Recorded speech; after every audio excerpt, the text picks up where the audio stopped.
to fasten on you.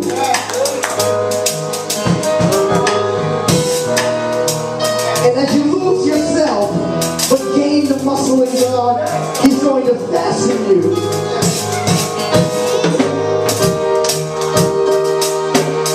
With this standard. And you won't go lacking. You'll be able to walk in liberty.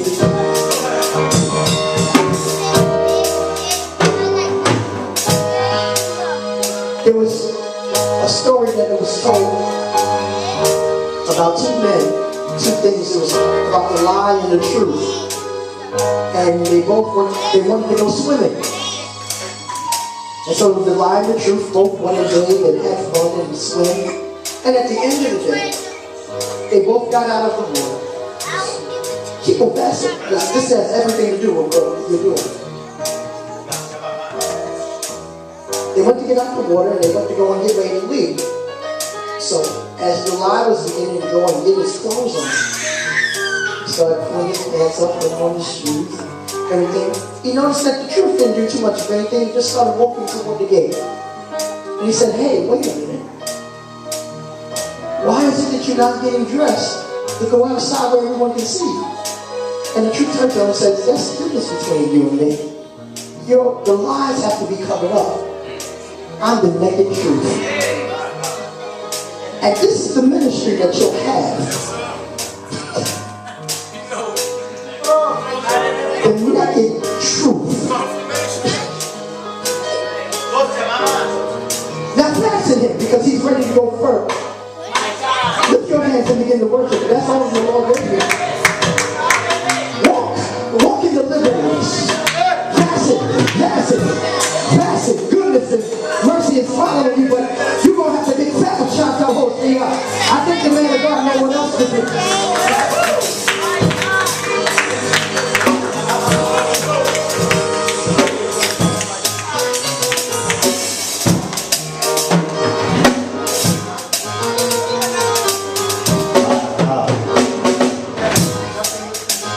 Lord have mercy.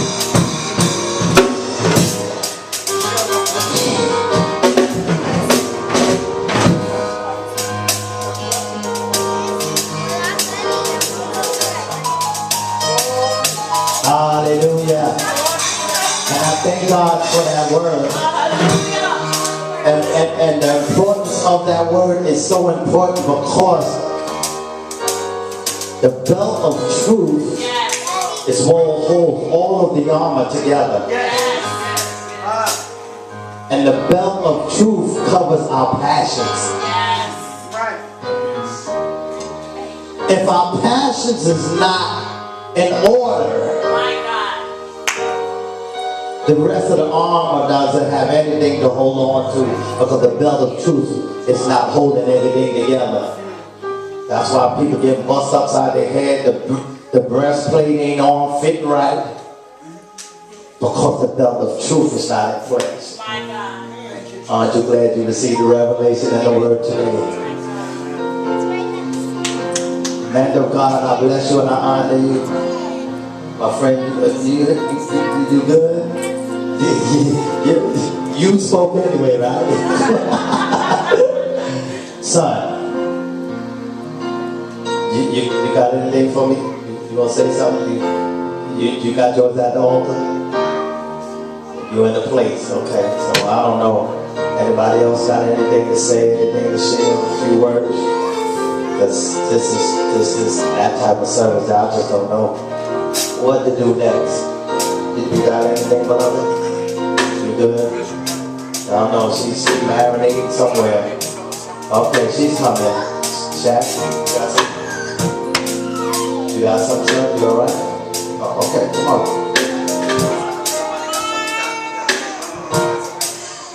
Praise God. I've been out of work for about a year and a half, and I've just been in a place where my faith has been stretched. You know, it's been a lot of times where I didn't know how my bills was getting paid. It's been a lot of times where I didn't know where I would have the resources to buy food, because there's been times where they have to cut off my food stamps. So for the past year and a half, I've just been in a place where my faith has been stretched. And I've been in a place of praise and worship wherever I'm at, but mostly in my apartment. I even faced eviction a few times. But praise be to God, I start work on Monday.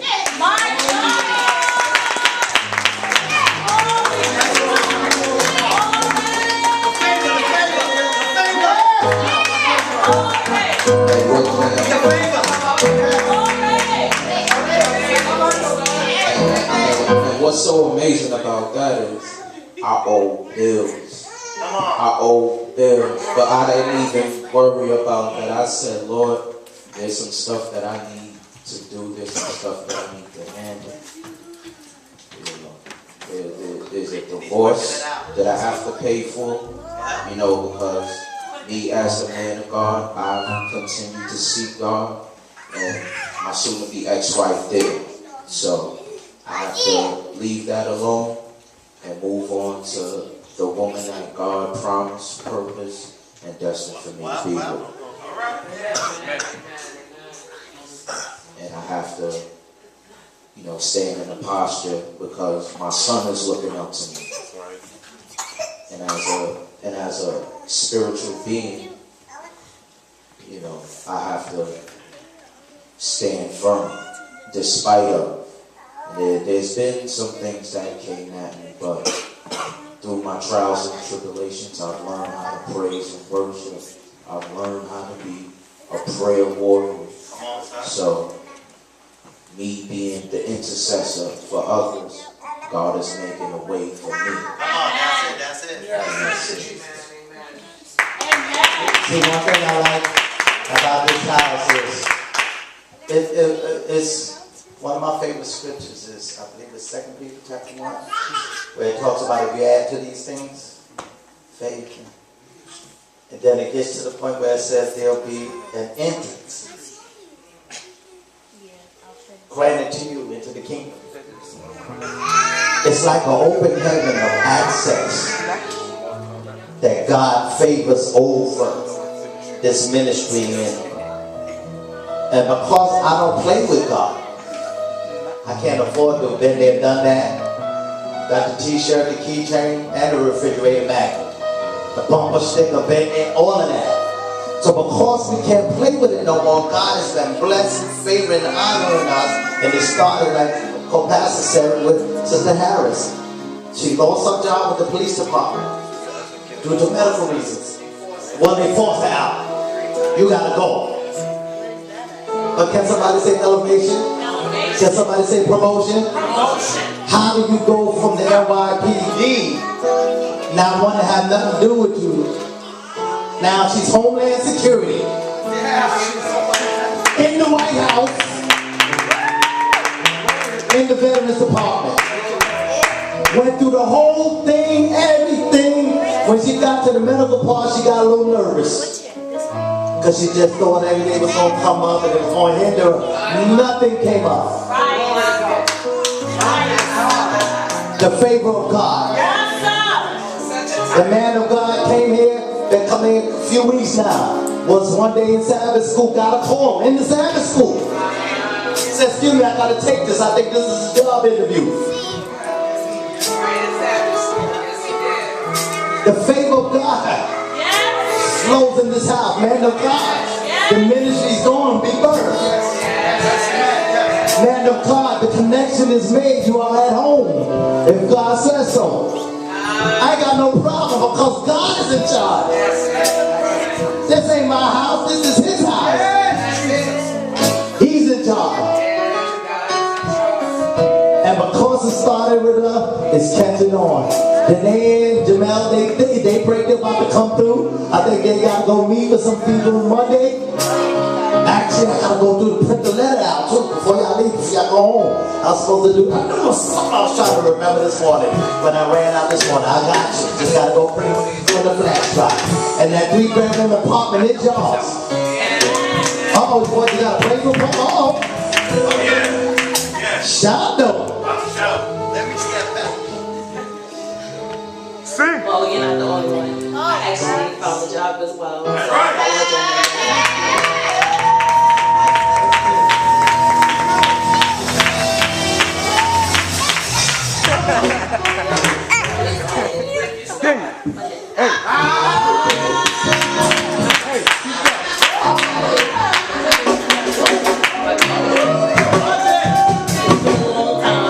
I've been impatient. We've been patient together. You know, we kept praying. You know, I've been looking for him to find a job. For him to, but I know God put certain obstacles, certain things in my way for a reason. For us to wait. So I waited, and I decided I would wait this. So now watch this. She got the job, and I think everything else is still in place as far as with the apartment.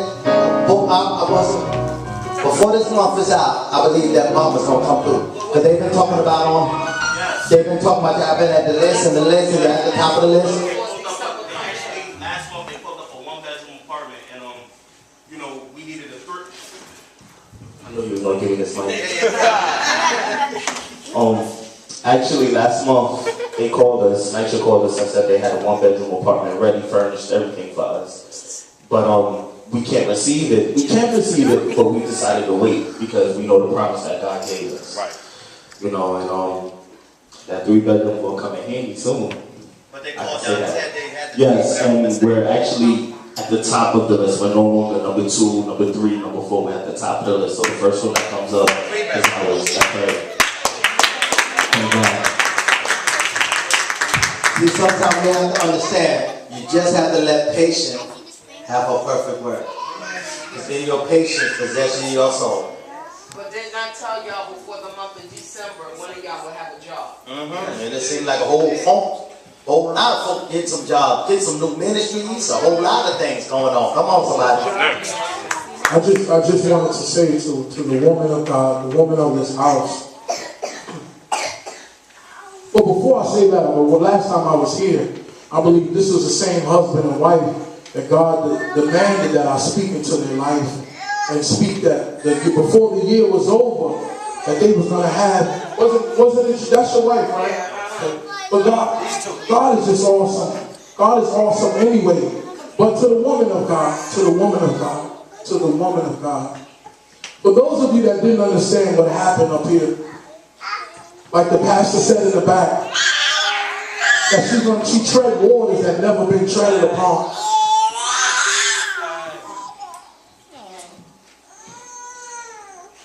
I'm going to call you Veronica because that's what she did. She laid her hands upon some people not knowing what they had upon in their spirit. So God allowed you to take it out of them. But you couldn't keep it. You had to regurgitate it.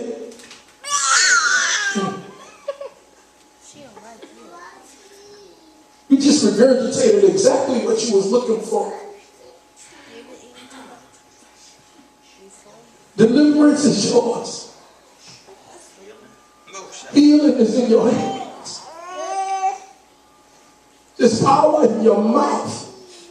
I don't care what people speak about you. You are a woman. A strong black woman, nevertheless, but a woman of God. And you're after God's own heart. So I just want to encourage you. You can encourage yourself, I know that. She used to tell me all the time, Rob, you got to stay connected. You got to speak exactly what God tells you to say, because if you don't, you're going to feel it later on.